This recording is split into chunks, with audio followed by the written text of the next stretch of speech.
This week we studied the portion of Shelach.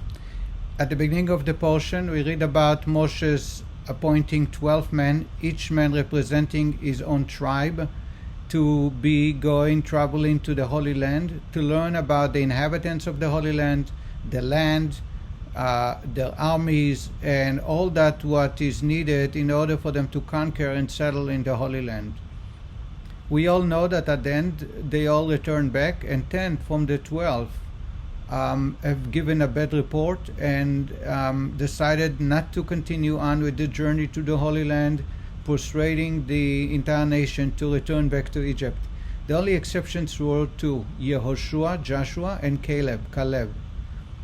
At the beginning of their journey, just before they left, Moshe is changing Joshua's name.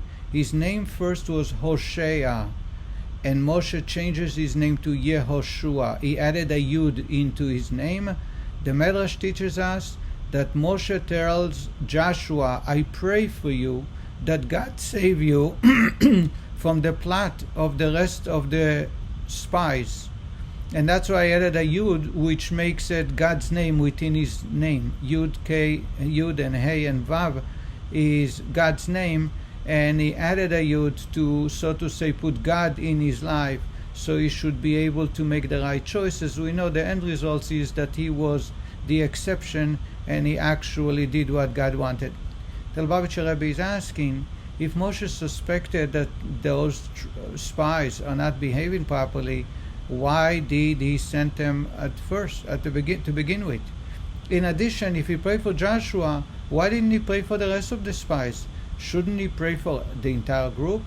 And the Rebbe explains that at the time, those 12 men chosen to lead and represent the Jewish people were the holy men, that they were perfectly fit for the job. There's no doubt they were tzaddikim, they were righteous men. However, the difference is that among tzaddikim, among righteous men within the Jewish nation, there are two types of righteous men. There is one type of righteous men. These are men who seclude themselves from society and concentrate on their personal growth. They study Torah, they delve deeper in the Torah to discover the depth of the Torah, thus connecting on a deeper level with God. Then there is another type of righteous man who feels that their mission in life is not just about themselves but the rest of society. So they go out and convince others to connect to God. They, so to say, sacrifice their personal growth for the sake of the rest of society or the community, being there to inspire the community, to teach the community, to guide the community.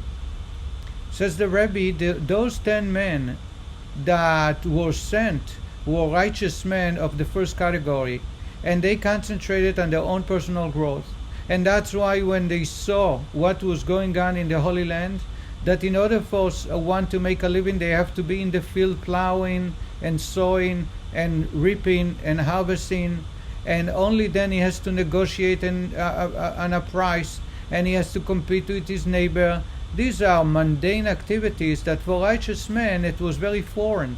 That's why they refused to enter the Holy Land. They wanted to remain in the desert. Joshua, however, was of a different type of leadership. He is going to be leading the Jewish people into the Holy Land, and he has to be a tzaddik, a righteous man like Moshe. Moshe, we find, is always out there defending the Jewish people, sacrificing his own personal time for the sake of his people. And that's why we read that Moshe turned to God many times, begging God for forgiveness on behalf of the Jewish people. And at one point when God wants to wipe out the Jewish people, he turned to God, he says, wipe me first. He's there standing between God and the Jewish people, defending them. This is a true Jewish leader. And therefore Moshe prayed to God that Joshua do the right thing, and he added a Yud, a letter, into his name, that he does not learn from those other righteous men whose service of God is great and perfect, but not as leaders of the Jewish people.